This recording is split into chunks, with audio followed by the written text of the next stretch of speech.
Alright, today we're in customs and we're going to try and make a team using Pengobble, which is probably one of the least common tier 1 units in all of customs. I'm not sure how many times I've taken it before. I'm sure I must have used it in the past, but I think it might have actually been on the test server or in Unicorn Pack itself.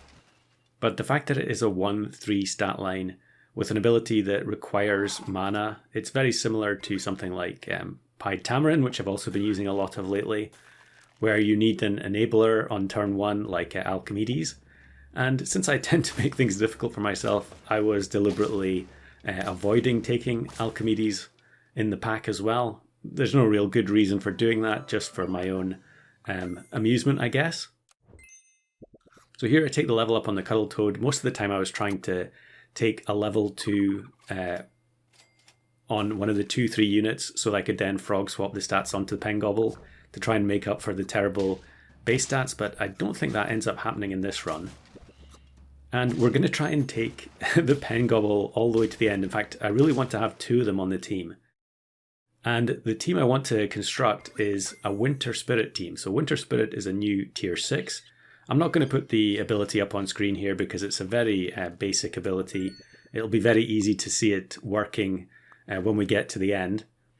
But here I sell the Cuddle Toad, and that gives us access to the Crystal Ball, which gives mana to the frontmost unit. So we can actually get extra mana onto the Pengobble so that the snipe does a bit more damage.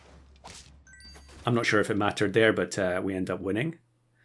So the final team that I want to create here is Frostwolf in front, and I think mainly that's because a lot of the time these days it feels like having ailments is very, very necessary when you're trying to run some kind of a weak squad, because there are so many protective perks now that you're going to have a very hard time beating any team that doesn't lose their melon or lemon or ambrosia or any of these other perks that are going to defend them from taking damage.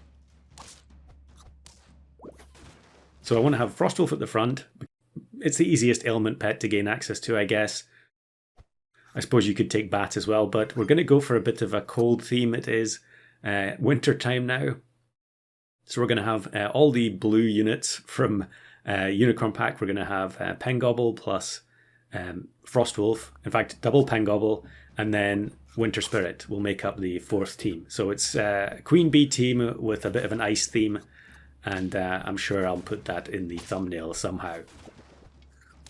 So we got the Queen Bee here with a bit of a buff from one of the Cappies. Queen Bee is a strange unit. I think it's really fun. It's just such an interesting design. It is kind of, I don't know how to describe it, maybe volatile would be the word. There are times where it seems extremely unreasonable when you have all of the honeys set up very early, and then none of your opponents have any ailments, so you're getting huge buffs, better than a turkey level buff from turn 3. But then there are other times where it's just absolutely terrible, where you lose the honey and suddenly your summon support unit can't do anything at all. But I think that's fine, it's a tier 3 unit, so we're not expecting it to easily carry us all the way to the end. So I think here I could take the Rock. That was another unit that I was trying to avoid taking, but I guess in this particular scenario I decided not to take it.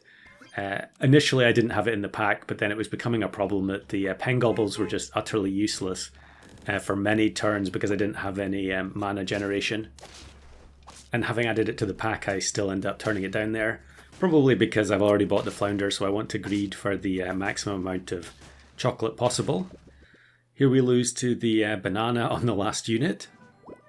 Now there is the second Pengobble. It does feel pretty bad on turn 9, buying one of the weakest tier 1s in the game, or at least one of the tier 1s in the game that is considered the weakest. And I think we are going to take it though, and then we'll get the extra experience from the Alpaca. The mana from the Cuddle Toad has run out now, but we do find a Crow, so we can take either the Queen Bee or the Pengobble level up next turn and hope to hit the Winter Spirit, which is going to be crucial for this team. We fall foul of this team having Kappa at the front and our unit being too weak to knock it out, So we are going to lose, but I mean, you would expect Turkey to beat Queen Bee any day of the week. Now we're going to take the level up. Probably Queen Bee makes more sense. And there we go, Winter Spirit. I had so many games of this where I didn't get the Winter Spirit on turn 9. It felt like it was very, very important to get it as early as possible. Now, Winter Spirit's ability is very simple. You can see it there. It gives mana to the 2 friends ahead on end turn. And because Pengobbles' ability is to gain additional mana when it gains mana, I think at level 2 it gains 4 and at level 3 it gains 6. It was changed in the test server a couple of times. I'm not sure on the final version. Maybe you can freeze frame to see the actual values there. But that does mean that we can kind of counteract the mana decay mechanic. So if you gain mana in the shop phase, the amount that you have the next turn will be half from the previous turn. But the fact that we're gaining extra both from the Winter Spirit and the Pengobble means that we can maintain quite a high amount of mana on each of the 2 units. And of course we can also top it up with the 2 different mana potions that we can find in the shop. So there the front Pengobble is up to 20 damage mana snipe. Now, depending on the setup you have, and if you have other mana generating units, you can quite easily get a Pengobble up to 50 mana in the shop. Unfortunately, because I'd kind of locked into this specific build with the Queen Bee, there just isn't really space for any more mana generators. But we are getting closer to a level 3 Winter Spirit, which would be very nice. I think if you get to a level 3, maybe it's already doing it on level 2, but you are making a very slight profit in terms of mana gained per turn. Because although we're at 22 here, it's going to fall back down to 11 in the shop. But I think at level 3, maybe you would need the Pengobble and the Winter Spirit to be level 3, but there were very, very few games where I got into that situation. Even using Quetzalcoatl to level everything up before bringing any Winter Spirits in. The problem with that is obviously you're relying on mana potions to actually have the Pengobble ability do anything. But there were still some games where that ended up happening. They just didn't pan out. Now here's a grounded approved team.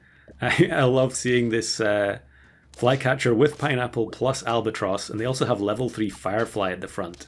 I hope they were going for the achievement because it's always nice to see really synergistic and atypical squads on achievement runs. So we ended up winning there, I think, because we sniped the Albatross. Maybe I'm wrong, but we do get level 3 Winter Spirit. So now we're up to 27 mana on each of the Pengobbles. And then look at this. It gives us this Sunfish team, which looks very beatable. Actually, I think it's back-to-back Alm opponents. Very popular new pet. But that mana snipe ended up hitting the weakest unit at the back. And then here, we actually lose the 50-50. If the mana snipe there hits the Winter Spirit instead of the Queen Bee, I think we win. So that would have been the 10 win with this very weak thematic squad. But we have one more heart left, one more chance. And yeah, you can see we're now up to 29 mana, so we are making a profit. And it gives me this triple melon hamster ostrich, which sadly has become the new Leviathan. It's actually funny playing in customs and not seeing any Leviathan teams.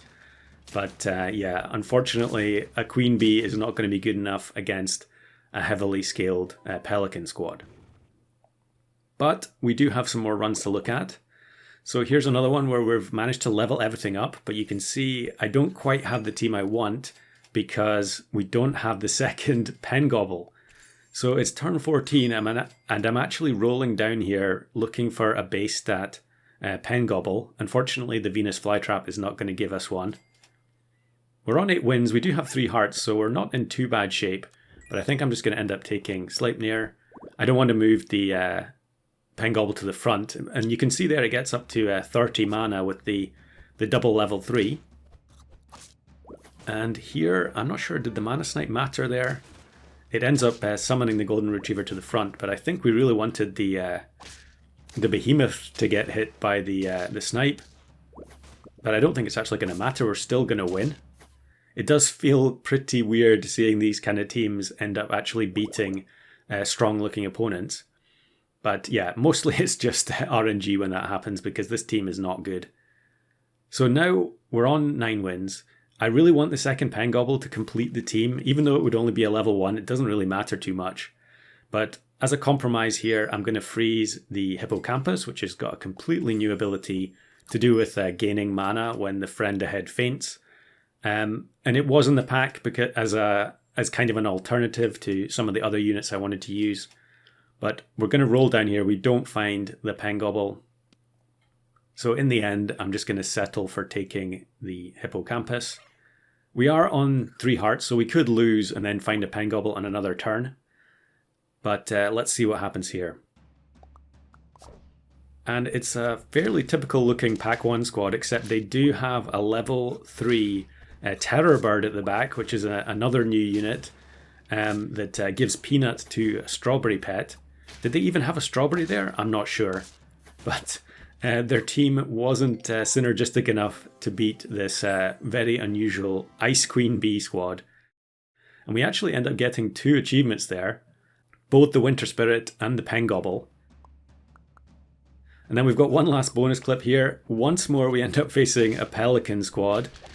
And this time though we have a lot of cat scaling. We didn't manage to get the exact setup that I wanted, unfortunately. However, the heavy scaling is enough to end up taking the win. And we get the Queen Bee achievement in that one as well.